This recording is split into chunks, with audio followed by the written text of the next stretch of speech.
Hi friends, welcome back to Shruti Vennela channel. మనం చెప్పుకుంటున్నాము ధ్యేయం కథ 14వ భాగం. రాసిన వారు ఎండమూరి వీరేంద్రనాథ్ గారు. బిఫోర్ వీడియోలో మిగతాతో పాటు కాలనీకి వచ్చిన ధాత్రి తన బాల్యం నాటి స్మృతులను నెమరవేసుకుంటుంది వరకు చెప్పుకున్నాము. ఇక ఈరోజు వీడియోలోకి వెళదాము.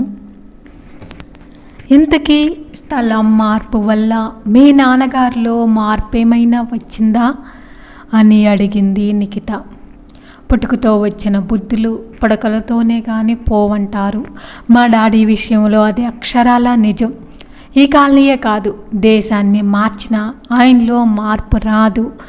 ఆయన మారడు. ఆయన ప్రవర్తనతో విసిగిపోయిన మమ్మీ మెంటల్ పేషెంట్ అయిపోయింది. అది కూడా నా ప్రాణానికే వచ్చింది.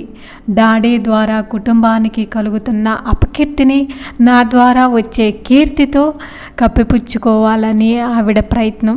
అందుకని మంచి డ్యాన్సర్ని కావాలి, మంచి టెన్నిస్ ప్లేయర్ని కావాలి అని చంపుతూ ఉంటుంది. నీలో మంచి టాలెంట్ ఉంది ధాత్రి. కొంచెం సాధన చేస్తే మంచి ప్లేయర్వి అవుతావు. అదొక్కటే సాధించు చాలు. ఈ భావాలన్నీ నువ్వు మర్చిపోగలవు అంది నిఖిత ఓదార్పుగా. అది అనుకున్నంత సులభం కాదులే నిక్కి. ఇంట్లో పరిస్థితి అలా ఉంటే ఎవరికైనా కాన్సన్ట్రేషన్ కుదరటం కష్టం. అది అనుభవిస్తే కానీ తెలియదు అంది ధాత్రి. నిఖిత మరి వాదించదలుచుకోలేదు. వాదనలతో మనుషులు మారరు, అనుభవాలే వారిని మార్చాలి. అవినాష్ మారినట్లున్నాడే, అతడెప్పటికీ పీపీగానే మిగిలిపోతాడనుకునేదాన్ని అంది ధాత్రి సంభాషణ మళ్ళిస్తూ. అతడులో చెప్పుకోదగ్గ మార్పు నాకైతే కనిపించలేదు అంది నిఖిత నిర్లిప్తంగా. అరే, మీ ఇద్దరిని పుస్తకాల షాప్లో ఒకే చోట చూసి నేను మారాడు అని ఊహించాను అంది. అలాంటిదేం లేదు ధాత్రి. అలాంటి అవకాశం కూడా లేదు. కాకతాళీయంగా కలిశాడు, మాట్లాడతాడు. అదే ఈ కాలనీలోకి కనిపిస్తే గుర్తుపట్టనట్లే వెళ్ళిపోతాడు అంతే.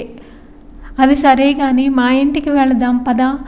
నాన్నగారికి మందులిచ్చే వేళ అయ్యింది అంది నిఖిత లేస్తూ. ఏం, ఆయనకి ఒంట్లో బాగోలేదా ధాత్రి ప్రశ్నించింది. నిఖిత సమాధానం చెప్పకుండా కళ్ళు మూసుకుంది. ఆమె కళ్ళ ముందు దృశ్యం కదిలాడింది. ఆమె ఆలోచనలు గతంలోకి జారుకున్నాయి. నిఖిత ఆ రోజు ఒంటరిగా చెట్టు క్రింద కూర్చుంది. ఆ రోజు ఆమె పుట్టినరోజు అవటం వల్ల తలంటుకొని అక్కడికి వచ్చింది. తనకు నేస్తమైన కల్పతరువు క్రింద సిమెంటు చప్టా మీద కూర్చొని ఆ చెట్టు నాటిన క్షణాలను గుర్తు చేసుకోసాగింది. ఇంతలో తండ్రి అటు నుంచి వెళ్ళటం చూసి ఎక్కడికి వెళుతున్నారు డాడీ అంటూ అడిగింది. ఆయన ఆమెను చూడగానే, అరే నువ్వా, ఎక్కడున్నావా తల్లి? బజారు వెళుతున్నాను. ఈరోజు నీ బర్త్డే కదా, ఏం కావాలో చెప్పు, తీసుకొస్తాను అన్నాడు. నిఖిత నవ్వింది. అలా అడిగితే తెస్తారా ఏమిటి డాడీ? అయినా నాకేం వద్దు, అన్నీ అడగకుండానే తెచ్చి పెడుతున్నారుగా, ఇంకా నాకేం అవసరమంటాయి అంది. అలా కాదు, ఈరోజు నీ పుట్టినరోజు, ఏదైనా కొత్త వస్తువు కొనివ్వాలని ఉంది. అదేదో నీకు ఇష్టమైందైతే బాగుంటుందని నిన్ను అడగటం కోసమే వెతుకుతున్నాను అన్నాడు. నిఖిత ఆలోచనలో పడింది. తనకేం అవసరం ఉన్నాయబ్బా అనుకుంటూ ఎందుకో తల పైకెత్తి ఆమె కలపతరువు కొమ్మకు వేలాడుతున్న మామిడికాయలు కనిపించాయి. ఆమె వాటిని చూపిస్తూ అవి కావాలి అంది. నవ్వి అది పెడుతూ అతను క్షణం తలపైకెత్తి చూసి, సరే అయితే నేనే కోసి పెడతాను అంటూ చెట్టెక్కటం మొదలుపెట్టాడు. ఆమె తండ్రిని ఆశ్చర్యంగా చూసింది. ఆ వయసులో ఆయన చెట్టెక్కుతుంటే చూడటం ఆమెకు భలే ముచ్చటేసింది. అయినా ఎవరైనా చూస్తే ఏమైనా అనుకుంటారేమోనని, మీరేమిటి చెట్టెక్కడం ఏమిటి డాడీ అని అడిగింది. ఏమ్మా, కూతురు చిన్న కోరిక తీర్చడం కోసం కాస్త వయసును తగ్గించుకోవటంలో తప్పేముంది అంటూ మరి కాస్త పైకి వెళ్ళాడు. కాయలు చివరి కొమ్మన వేలాడుతూ ఉన్నాయి. అవి అందుకోవటం కోసం ఆ కొమ్మకి కాస్త క్రిందగా ఉన్న మరో కొమ్మ మీద కాలు పెట్టాడు. అవి అందలేదు. క్రింద నుంచి నిఖిత ఊపిరి బిగబట్టి చూస్తుంది. ఆమెకెందుకో తండ్రిని దిగపొమ్మని అడగాలనిపించింది. ఆయన ఇంకాస్త ముందుకు జరిగాడు. కొమ్మ కాస్త ముందుకు వెళ్ళే కొద్దీ సన్నగా ఉంది. చూసుకోకుండా ఒక్కసారి ఆ కొమ్మ చివర పెద్ద అంగ వేశాడు. ఆ బరువుకి ఆ కొమ్మ పూర్తిగా వంగిపోయింది. అతను పైకి చూస్తూ అడుగు వేయటం వల్ల క్రింద సపోర్టు ఒక్కసారిగా జారిపోయి అప్రయత్నంగా పట్టు సడలింది. అంతే, అంత ఎత్తు నుంచి క్రింద పడ్డాడు. వెన్నెముక విరిగిపోయింది. క్రింద నుంచుని చూస్తున్న నిఖిత కేక గొంతులోనే ఆగిపోయింది. స్పృహ తప్పిపడి ఉన్న ఆ తండ్రిని శిలాప్రతిమలా నోరు తెరుచుకొని చూస్తున్న ఆ కూతుర్ని కలపతరువు జాలిగా చూస్తూ నిట్టూర్పు విడిచింది. ఎన్నో కథల్ని వెదల్ని తనలోనే దాచుకున్న నిబ్బరంగా ఉన్న ఆ చెట్టు తనకు ప్రాణం ఇచ్చి నీళ్లు పోసిన ఆ చిన్నారి నిఖిత భవిష్యత్తుని తలుచుకొని సన్నగా వణికింది. మనిషి కన్నా చెట్లే కొన్ని విషయాల్లో వ్యక్తిత్వము ధైర్యము ఉన్న జీవుల్లా ప్రవర్తిస్తాయి. అడ్డంగా కాండాన్ని నరికేసిన మరో పక్క నుంచి చిగురు వేసి బ్రతికి నందనవనం చేసుకోవాలని ప్రయత్నిస్తాయి. చాలామంది వ్యక్తులు అలా కాదు. జీవితంలో చిన్న ఎదురుదెబ్బ తగిలితే అక్కడతో బ్రతికే అంతమైపోయిందనుకుంటారు. కొంతమంది మాత్రమే ఎన్నో ఋతువుల్ని చూసి జీవిత సారాన్ని జీర్ణించుకుని వృక్షాల్లా ఆటుపోట్లకి నిలబడగలుగుతారు. నిఖిత తల్లిదండ్రులు అటువంటి ఆటుపోట్లకి తట్టుకోగలిగారు. చెట్టు మీద నుంచి పడటం వల్ల దశరథ్ వెన్నెముక విరిగింది. ఇక జీవితాంతం పక్క మీదే ఉండాలని డాక్టర్లు చెప్పారు. ఒక మధ్య తరగతి కుటుంబానికి అంతకన్నా షాక్ ఏముంటుంది? ఆ వార్త తెలియగానే ఆ కుటుంబం మీద విషాదం నీడల్లా వ్యాపించింది. రాము నిఖితలు ఇంకా చదువు మధ్యలోనే ఉన్నారు. వీటన్నిటికన్నా ముఖ్య విషయం మరొకటి ఉంది. దశరథని ఆ షాక్ నుంచి బయటకు తీసుకురావటం, తనకి జీవితంలో లేచి నడవలేడన్న చేదు నిజం కన్నా పెద్ద ఘాతం మనిషికి మరొకటి ఉండదు. కానీ దానికన్నా తన కుటుంబం ఏమైపోతుందన్న వ్యధే అతడికి ఎక్కువయ్యింది. సంపాదించి నిల్వ చేసిన కొద్ది డబ్బు హాస్పిటల్ ఖర్చులకి సరిపోయింది. చేతిలో చిల్లి గవ్వలేదు. ఆ సమయంలో అతని కుటుంబం మొదట మానసికంగా మనకేమీ కాదు, మనందరం సమిష్టిగా పనిచేస్తాం, నీ వెనక మేమందరం ఉన్నాం అన్న ధైర్యం కన్నా మనిషికి కష్టకాలంలో కావాల్సింది మరేమీ లేదు. నిఖిత పార్ట్ టైంగా ఒక టైపు ఇన్స్టిట్యూట్లో చేరింది. రాము ట్యూషన్లు చెప్పటం ప్రారంభించాడు. కౌశల్యకు దశరథ్ ఆఫీసులోనో చిన్న ఉద్యోగం ఇచ్చారు. సైనాధికారి గాయంతో కూలిపోగానే సుశిక్షితులైన సైనికులు చెల్లాచెదరైపోకుండా తమ తమ స్థానాల్లో చేరి దేశాన్ని కాపాడుకున్నట్టు ఆ కుటుంబ సభ్యులు తమ ఇల్లు విచ్ఛిన్నం అయిపోకుండా కాపాడుకున్నారు. నిఖితకి టైపు ఇన్స్టిట్యూట్లో పని చేస్తే చాలా తక్కువ ఇచ్చేవారు.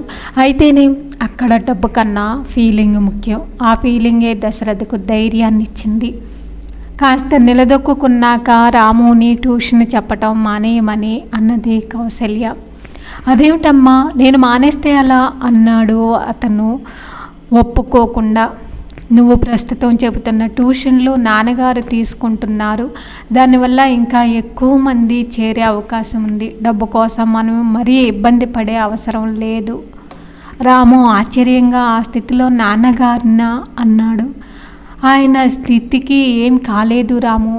మనందరం ఆయన పట్ల సానుభూతి చూపిస్తే ఆయనకే అది బాగోదు. పైగా మీరిద్దరూ చదువుకుంటున్నారు. నీవైతే ముఖ్యంగా చదువు మీద చాలా ఏకాగ్రత నిలపాలి. ఇంకెంత, ఒక 4 సంవత్సరాలు కళ్ళు మూసుకుంటే నీ చదువు పూర్తవుతుంది. నువ్వు బాగా చదవాలంటే ఇటువంటి బాధ్యతలు ఉండకూడదు. అయినా ఇదంతా ముఖ్యం కాదు. అసలు విషయం మరొకటి కూడా ఉంది. ముందే చెప్పానుగా, వెన్నెముక విరగటం వల్ల జీవితం అయిపోయింది అన్న నిరాశ నాన్నగారికి కలగనివ్వకూడదు. ఆ బాధ్యత కూడా మన మీద ఉంది. రాము ఆశ్చర్యంగా తల్లి వైపు చూశాడు. ఎవరికైనా ఇదంతా చెప్తే ఎంత కమర్షియల్గా ఆలోచిస్తుంది అని ముక్కును వేలేసుకుంటారు, చెవులు కొరుక్కుంటారు. అంతేగాని ఎంత ప్రాక్టికల్గా ఆలోచిస్తుంది అనుకోరు. ఆ క్షణం నుంచి అతనికి తల్లిదండ్రుల మీద గౌరవం రెట్టింపయింది. మరింత ఏకాగ్రతతో చదవసాగాడు. నిఖిత మాత్రం ఉద్యోగం మానలేదు. తల్లి కూతుర్లు ఉద్యోగాలు చేస్తుంటే కొడుకు చదువుకోవటం అన్నది మామూలు పరిస్థితుల్లో అయితే చాలా చిత్రంగా కనపడుతుంది. కానీ మానసిక సంబంధాలు బాగా పటిష్టంగా ఉన్న ఆ సంసారంలో వారికి ఏమీ వింతగా తోచలేదు. బయటి వాళ్ళకి వింతగా తోచినా అది వారికి సంబంధించిన విషయం కాదు. ధాత్రి నిఖిత వైపు సంబరంగా చూసింది. తనతో కలిసి అష్టాచెమ్మ ఆడిన అమ్మాయి ఇంత వ్యక్తిత్వాన్ని సంతరించుకోవటం ధాత్రికి అద్భుతంగా అనిపించింది. ఇన్ని సంవత్సరాల తర్వాత కలిసిన నిఖిత ఇంత ఎదిగిపోయిందని ఎవరు అనుకోరు. ఇదే సంఘటన తమ కుటుంబంలో జరిగితే ఎలా ఉంటుంది ఊహించిన ధాత్రి అసలు ఊహకే కంపించిపోయింది. ఏడవటం తప్ప మరి ఇంకేమీ చేసేది కాదు. తన తల్లి తను కూడా అంతే. తండ్రికి అలా అవగానే ఇక అది తమ బ్రతికి ఆఖర అని అందరూ అనుకొని ఏ దగ్గర బంధువులు సాయం కోసము ఆచిస్తూ తిరగటం ప్రారంభించేవారు. తన డ్యాన్స్ ప్రోగ్రాంలు, తమ గేమ్ అన్నీ అంతరంగతంగానే వదిలేసేది.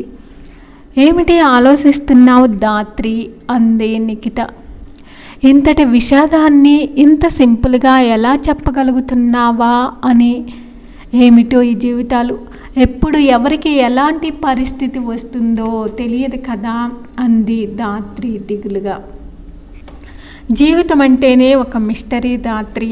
అయితే అందులో పెద్ద సస్పెన్స్కి ప్రతిక్షణము మనం ప్రిపేర్ అయి ఉంటే ఇక ఏ విషాదమో మనల్ని ఏమీ చెయ్యలేదు.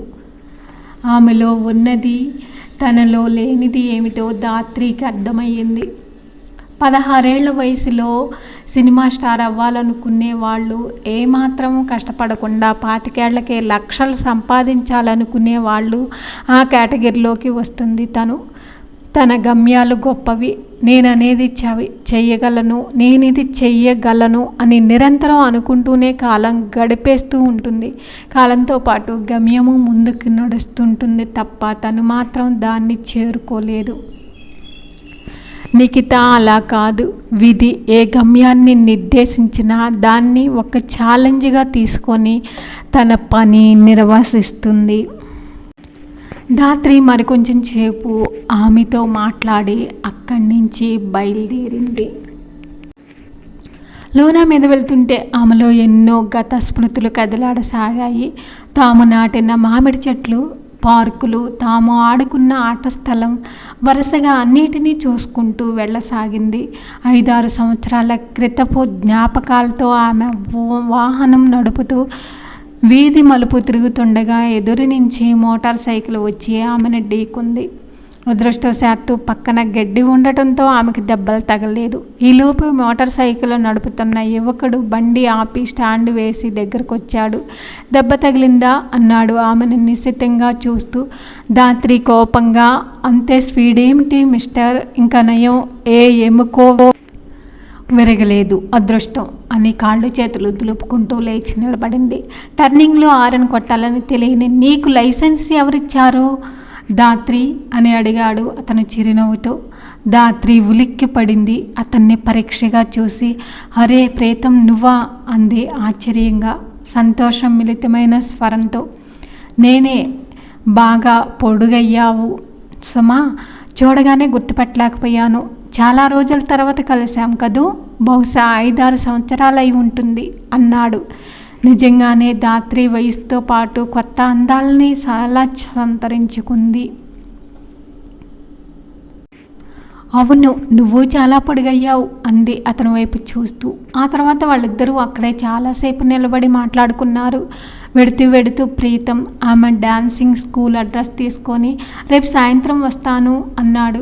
ఆమె తలూపింది. అతడు మోటార్ సైకిల్ స్టార్ట్ చేస్తూ, మనం ఈ యాక్సిడెంట్కి చాలా థ్యాంక్స్ చెప్పుకోవాలి. యాక్సిడెంట్లుగా మన ఇద్దరినీ కలిపింది అన్నాడు నవ్వుతూ. ధాత్రి కూడా నవ్వింది.